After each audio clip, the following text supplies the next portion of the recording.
와옵나이다. 아멘. 할렐루야. 2021년 참 다사다난했던 올 한 해 이렇게 마지막 헌신 예배를 하나님께 올려드립니다. 모든 영광 하나님께서 받으실 줄 믿습니다. 오늘 우리 판려전도에 헌신 예배 기다리시냐고 참 오래 기다리셨습니다. 그래도 이 헌신 예배의 마침표를 이 판려전도회가 찍게 되었으니까 지금까지 기다려온 그 시간 위에 더 큰 하나님의 평강이 함께 하시길 소망합니다. 그리고 이 자리에 함께 우리 모든 선생님의 가정 가운데도 사랑과 은혜가 평강이 넘치시길 다시 한번 주님의 이름으로 축복합니다. 이 판려전도회 헌신 예배 이 부탁을 받고 말씀을 준비하던 차에 이런 생각을 한번 해봤습니다. 이 판려전도회 우리 회원들 그 연령대의 여성분들의 키워드는 뭘까? 과연 그 키워드가 뭘까라는 생각이 들어서 인터넷에 검색해 봤습니다. 그랬더니 주로 두 가지 내용으로 이 모든 인터넷 화면에 이 도배되어 있는 겁니다. 첫 번째는 경력 단절이었어요. 그리고 두 번째는 행복 지수였습니다. 이 시대 3040 이 부부들 함께 경제 활동을 해야만 그나마 살아갈 수 있는 상황에 놓여 있는 것, 그 상황일 겁니다. 그런데 이 출산과 육아로 인해서 경력이 단절돼서 이 재취업이 어려운 그 현실, 그것이 우리 여전도회 회원들의 현실의 문제 첫 번째 키워드였습니다. 두 번째 키워드, 그럼에도 불구하고 이 두 번째 키워드가 저에게 희망을 가져다 줬습니다. 그것은 뭐냐면 행복지수예요. 전 연령대에 걸쳐서 이 기혼 여성과 미혼 여성을 비교했는데 유일하게 기혼 여성이 미혼 여성보다 행복의 지수가 높은 때가 여러분의 연령대입니다. 이게 우리 판려전도의 연령대예요. 여러분 50대 이후에는 어떻게 되는 줄 아세요? 사별이든지 이혼이든지 이 혼자 살아가는 여성이 기혼 여성보다 행복지수가 월등히 높아요. 제가 그것을 보면서 좀 있으면 이제 큰일 났다. 강아지라도 한 마디 사야 되겠다. 그런 생각을 한번 해봤습니다. 그러니까 우리 판려전도회 회원 여러분 지금 가장 행복한 시간을 보내고 계십니다. 동의 안 하시는 거 아니에요? 제가 똑같은 얘기를 아내에게 했습니다. 똑같은 이야기를 했더니 저에게 딱 한마디 하더라고요. 절망적이라고. 어떻게 기혼자에게 행복한 시간이 그 시간밖에 없냐고. 그리고 이때도 육아, 경제활동으로 얼마나 힘든지 모르는데 이 시간이 그 행복한 시간이라고 하냐고. 근데 생각해보니까 그렇습니다. 정말 신경 쓸 것이 많을 때죠. 이 자녀들도 신경 써야 되고 집안에 있는 큰아들 남편도 신경 써야 되고 양가 부모님까지도 참 돌봐야 될 곳이 많은 세대가 우리 판려전도의 그 회원들이 아닐까 싶어요. 그렇다면 이때 가장 필요한 것이 뭘까 생각해 봤더니 한 가지가 생각났습니다. 바로 지혜였어요. 어떤 지혜냐면 살리는 지혜예요. 회복의 지혜가 필요하더라고요. 그래서 지혜의 말씀, 잠언의 마지막 장 말씀은 현숙한 여인에 대해서 말씀하고 마지막 끝냅니다. 잠언 31장 10절 말씀에 보니까 누가 현숙한 여인을 찾아 얻겠느냐? 그 값은 진주보다 더하니라. 이 현숙한 여인, 지금 가장 필요한 것 바로 지혜로운 이 현숙한 여인인 것 같아요. 그렇다면 그 현숙한 여인의 예로 가장 합당한 사람이 누굴까? 오늘 본문에 나온 아비가일이 아닌가 싶습니다. 오늘 말씀의 배경은 이 다윗이 사울에게 쫓겨서 도망자로 광야에 있을 때의 일입니다. 여러분, 다윗은 여러분이 잘 아시는 대로 하나님의 기름 부음 받은 왕, 그 사람입니다. 그리고 그 당시 왕에게 사랑받은 사람, 그래서 사위까지 된 사람이 아닙니까? 여러분, 누가 딸을 쉽게 주겠어요? 믿고 맡길 수 있는 사람이니까 자기의 딸까지 줬겠죠. 그만큼 사울은 다윗을 사랑했습니다. 다윗은 골리앗을 물리치면서 다윗의 인생 속에 하나님께서 함께 하시고 저를 인도하시는구나. 모든 이스라엘 사람들이 그 모든 모습을 봤습니다. 반대로 다윗의 삶을 통해서 또한 하나님이 살아계시고 온 우주 만물을 주관하신 분임을 이스라엘 백성뿐만 아니라 이방인들까지도 이 하나님을 선포한 것이 바로 다윗입니다. 그런데 이러한 다윗을 향해서 악신에 들린 이 사울이 지금 죽이려고 달려듭니다. 그러자 이 다윗은 졸지에 어떤 사람이 돼요? 도망자의 신분으로 광야에서 방황하는 사람이 돼요.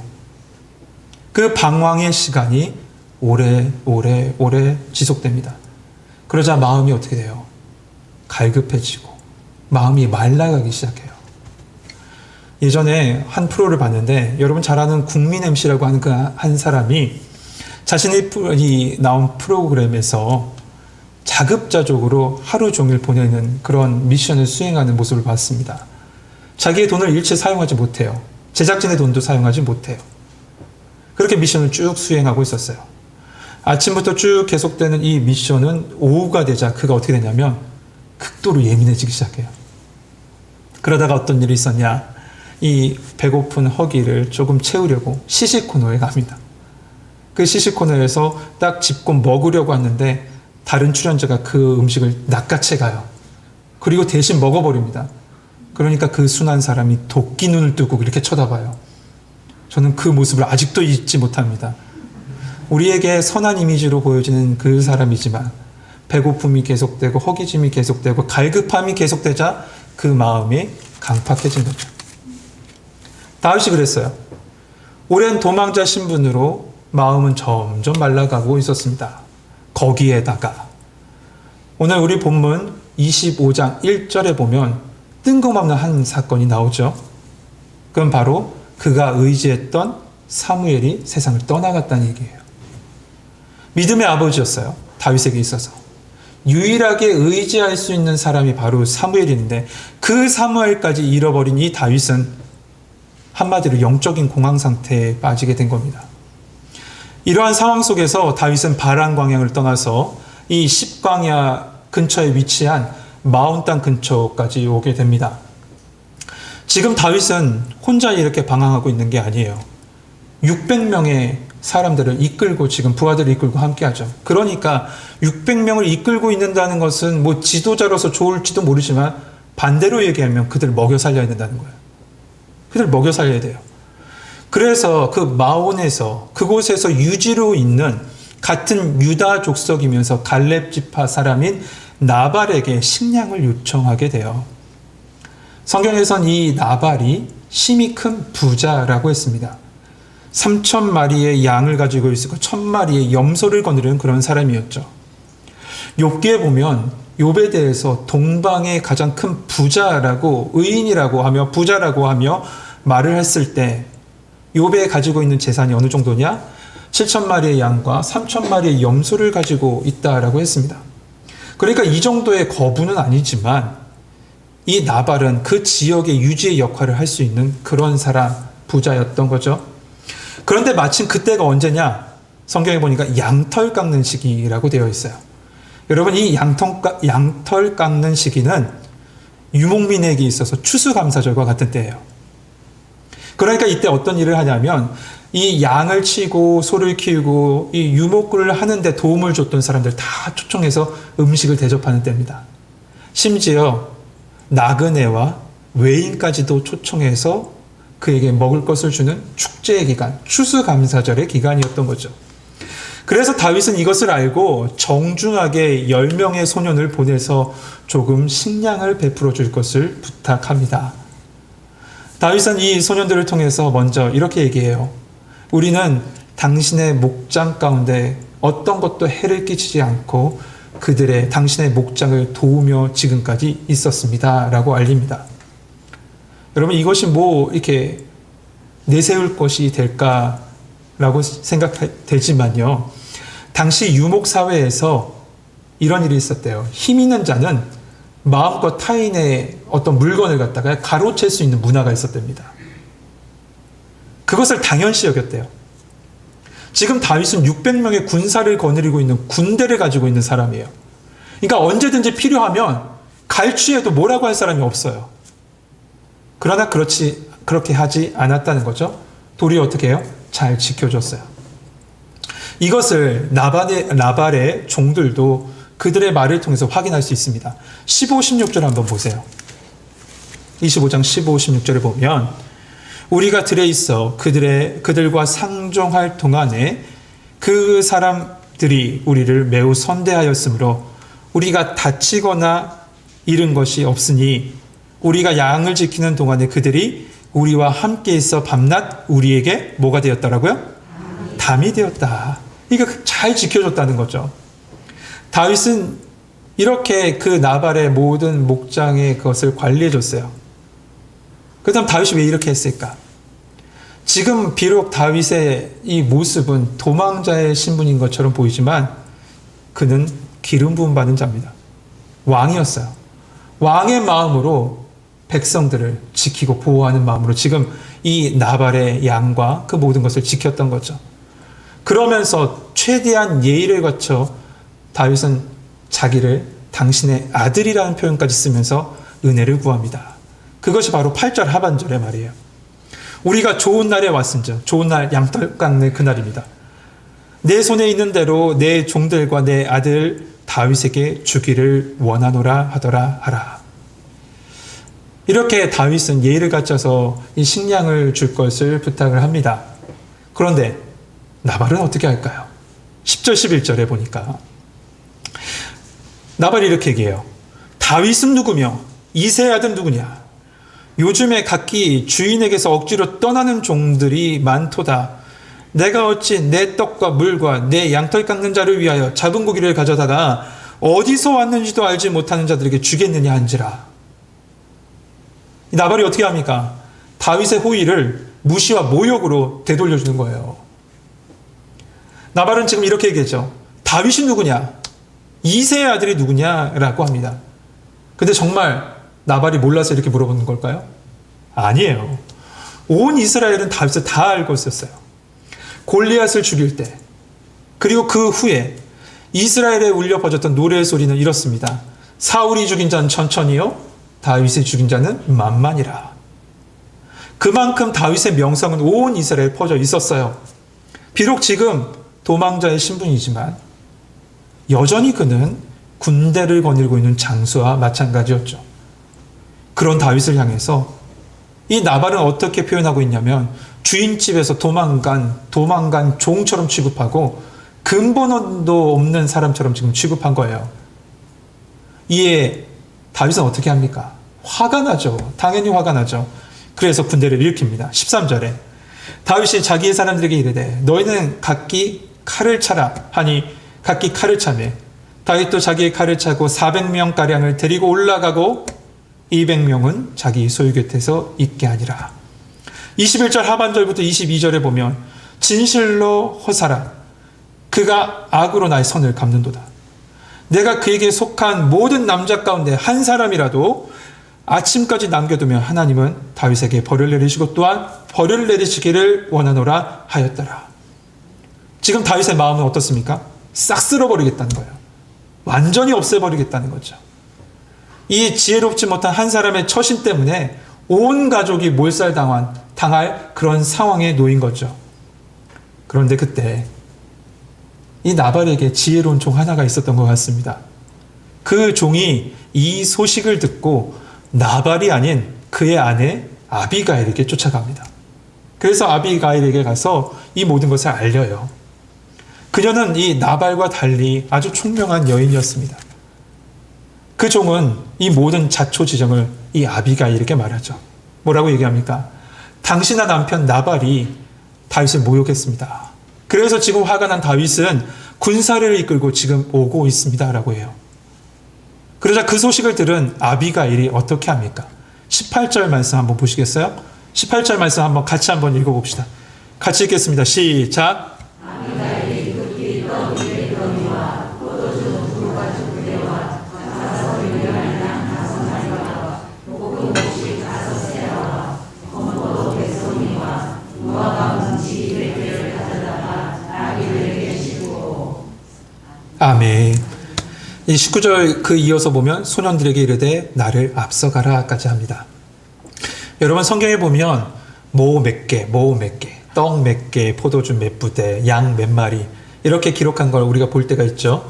그러면 우리는 그냥 쉽게 넘어갑니다. 그래 이런 건 좋구나 하고 넘어가요. 하지만 오늘 본문은 조금 깊게 봐야 됩니다. 이 아비가일이 이렇게 풍성한 음식을 준비하고 보낸 것은 또 다른 의미가 있어요. 무엇이냐면 지금 이렇게 준비한 모든 음식, 차려진 양의 그 양은, 음식의 양은 바로 왕이나 고관들에게 대접할 때의 모습입니다. 그러니까 지금 아비가일은 음식을 먼저 보내면서 이렇게 얘기한 거예요. 당신은 거지가 아니에요. 당신은 나그네가 아니에요. 당신은 도망자가 아니에요. 당신은 왕이십니다. 음식을 보내면서 지금 이렇게 지혜롭게 무언의 메시지를 담고 있는 거죠.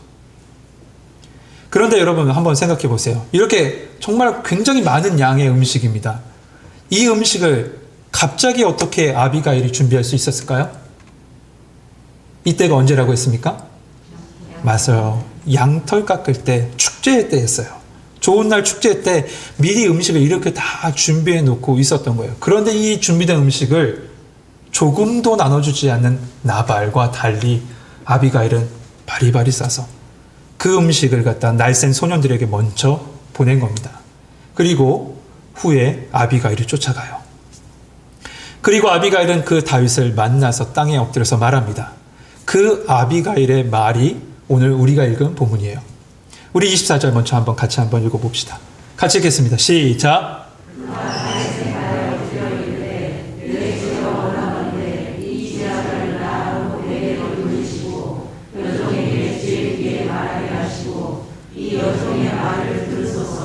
아멘. 아비가일은 어떻게 합니까? 먼저 자신을 낮춥니다. 그리고 다윗을 높이는 지혜로 다윗의 마음의 문을 열어요. 그리고 본격적으로 하나님의 지혜로 그 모든 화를 풀어갑니다. 먼저 26절 봅시다.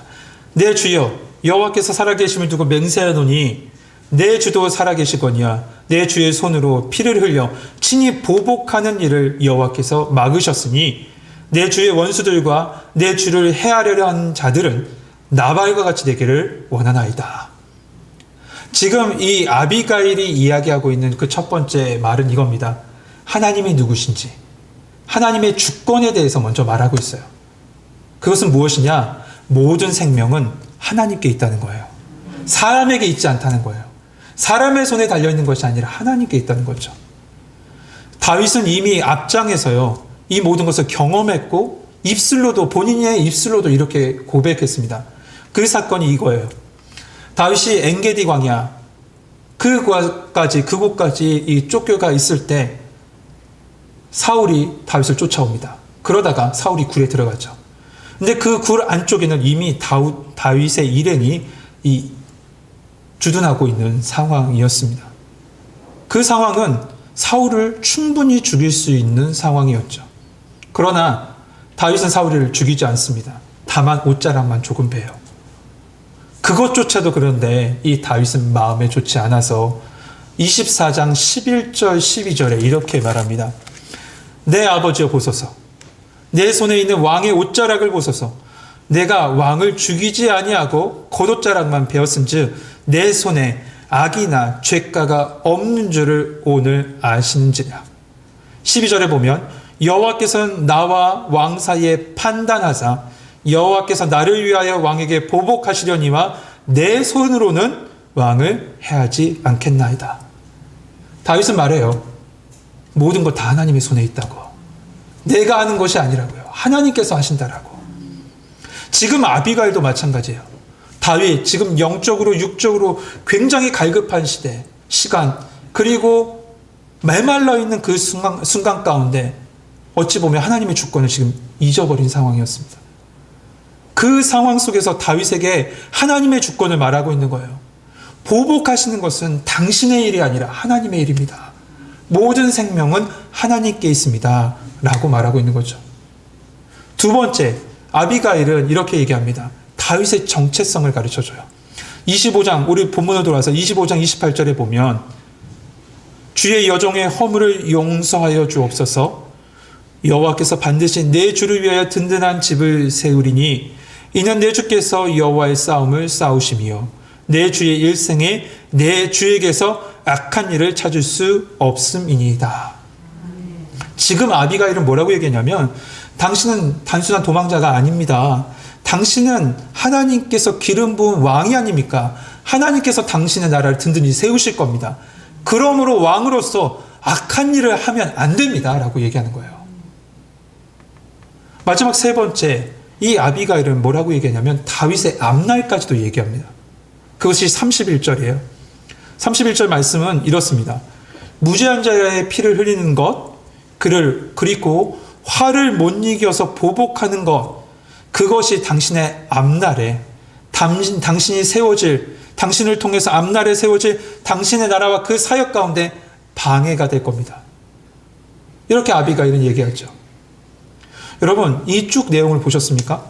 아비가일은 단순하게 자기의 목숨을 구걸하지 않아요.